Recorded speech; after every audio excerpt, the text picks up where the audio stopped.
कृष्ण वंदे जगत गुरुम। 14वां अध्याय का 5वां और 6ठा श्लोक।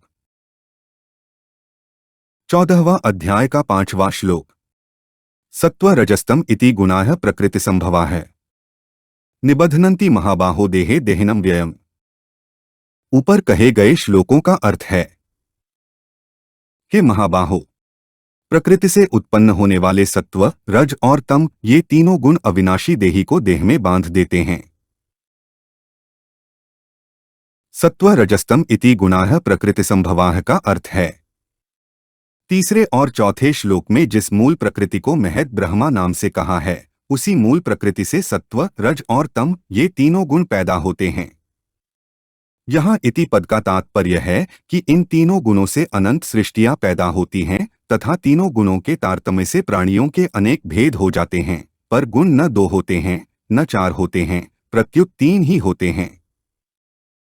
निबध्नन्ति महाबाहो देहे देहिनम व्ययम का अर्थ है, ये तीनों गुण अविनाशी देही को देह में बांध देते हैं।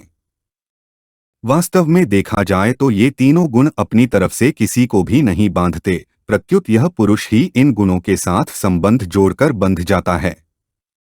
तात्पर्य है कि गुणों के कार्य पदार्थ, धन, परिवार, शरीर, स्वभाव, वृत्तियां, परिस्थितियां, क्रियाएं आदि को अपना मान लेने से यह जीव स्वयं अविनाशी होता हुआ भी बंध जाता है, विनाशी पदार्थ, धन आदि के वश में हो जाता है, सर्वथा स्वतंत्र होता हुआ भी पराधीन हो जाता है। जैसे मनुष्य जिस धन को अपना मानता है, उस धन के घटने बढ़ने से स्वयं पर असर पड़ता है। जिन व्यक्तियों को अपना मानता है, उनके जन्मने मरने से स्वयं पर असर पड़ता है। जिस शरीर को अपना मानता है, उसके घटने बढ़ने से स्वयं पर असर पड़ता है। यही गुणों का अविनाशी देही को बांधना है।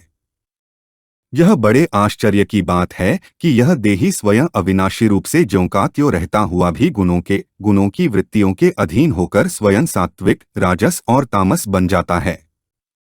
देहाभिमान के कारण गुणों के द्वारा देह में बंध जाने से वह तीनों गुणों से परे अपने अविनाशी स्वरूप को नहीं जान सकता। गुणों से देह में बंध जाने पर भी जीव का जो वास्तविक अविनाशी स्वरूप है, वह ज्यों का त्यों ही रहता है, जिसका लक्ष्य भगवान ने यहाँ अव्ययम पद से कराया है। यहाँ देहिनम पद का तात्पर्य है कि देह में तादात्म्य, ममता और कामना होने से ही तीनों गुण इस पुरुष को देह में बांधते हैं। यदि देह में तादात्म्य, ममता और कामना न हो तो फिर यह परमात्मा स्वरूप ही है। 14वां अध्याय का 6ठा श्लोक। तत्र सत्वं निर्मलत्वात् प्रकाशकम नाम्यम् सुख संगेन बध्नाति ज्ञान संगेन चानघ।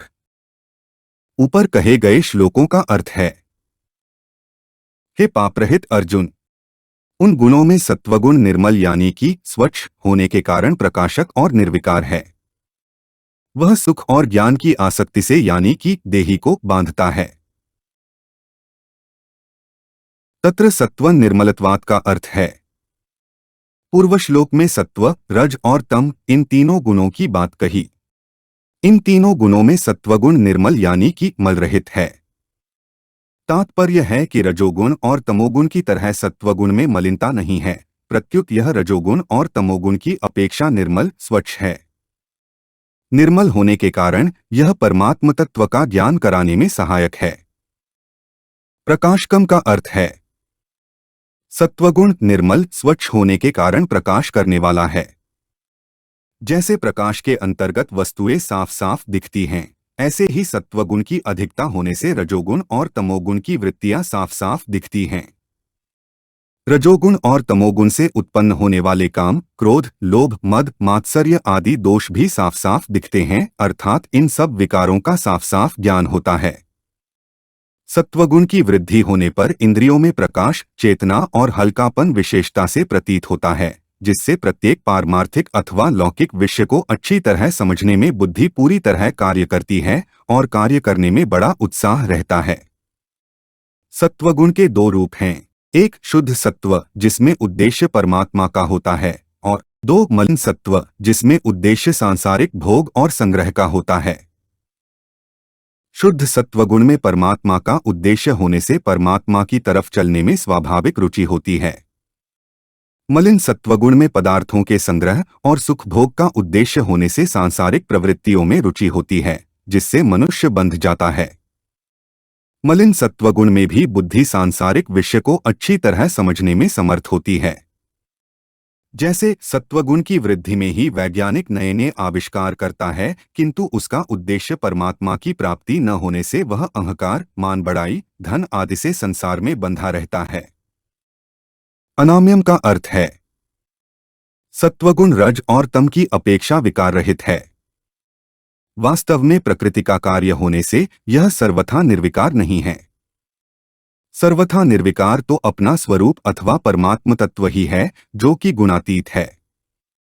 परमात्म तत्व की प्राप्ति में सहायक होने से भगवान ने सत्वगुण को भी विकार रहित कह दिया है। सुख संगेन बधनाति ज्ञान संगेन चाणक्य का अर्थ है जब अंतःकरण में सात्विक वृत्ति होती है, कोई विकार नहीं होता है, तब एक सुख मिलता है, शांति मिलती है। उस समय साधक के मन में यह विचार आता है कि ऐसा सुख हरदम बना रहे, ऐसी शांति हरदम बनी रहे, ऐसी निर्विकारता हरदम बनी रहे। परंतु जब ऐसा सुख, शांति, निर्विकारता नहीं रहती, तब साधक को अच्छा नहीं लगता। यह अच्छा लगना और अच्छा न लगना ही सत्वगुण के सुख में आसक्ति है, जो बांधने वाली है।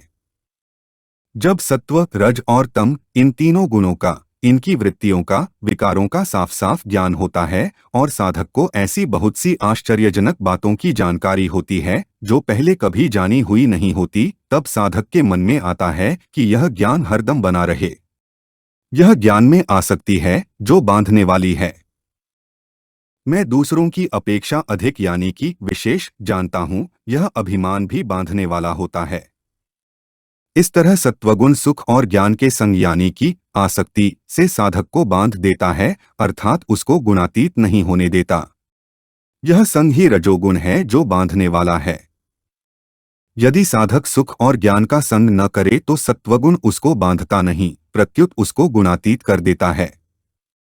तात्पर्य है कि यदि संग न हो तो साधक सत्वगुण से भी ऊंचा उठ जाता है और अपने गुणातीत स्वरूप का अनुभव कर लेता है। सत्वगुण से सुख और ज्ञान होने पर साधक को यह सावधानी रखनी चाहिए कि यह सुख और ज्ञान मेरा लक्ष्य नहीं है, ये मेरे भाग्य नहीं है, ये तो लक्ष्य की प्राप्ति में कारण हैं। मेरे को तो उस लक्ष्य को प्राप्त करना है जो इस सुख और ज्ञान को भी प्रकाशित करने वाला है। सुख, ज्ञान आदि सभी सत्वगुण की वृत्तियां हैं। ये कभी घटती हैं, कभी बढ़ती हैं, कभी आती हैं, कभी जाती हैं, परंतु अपना स्वरूप निरंतर एक रस रहता है, उसमें कभी घटबढ़ नहीं होती। अतः साधक को सत्वगुण की वृत्तियों से सदा तटस्थ, उदासीन रहना चाहिए, उनका उपभोग नहीं करना चाहिए। इससे वह सुख और ज्ञान की आसक्ति में फंसेगा नहीं। अगर साधक सत्वगुण से होने वाले सुख और ज्ञान का संग न करे तो उसको शीघ्र ही परमात्म प्राप्ति हो जाती है। परंतु अगर वह इनके संग का त्याग न करे तो परमात्म प्राप्ति का लक्ष्य होने से समय पाकर उसकी इस सुख और ज्ञान से स्वतः अरुचि हो जाती है और वह परमात्म प्राप्ति कर लेता है। हमारे चैनल को सब्सक्राइब करें। अगर यह वीडियो आपको अच्छी लगी तो वीडियो को लाइक करें, वीडियो को अपने दोस्तों के साथ शेयर करें, अपने सुझाव हमें कमेंट करके बताएं। जय श्री कृष्णा।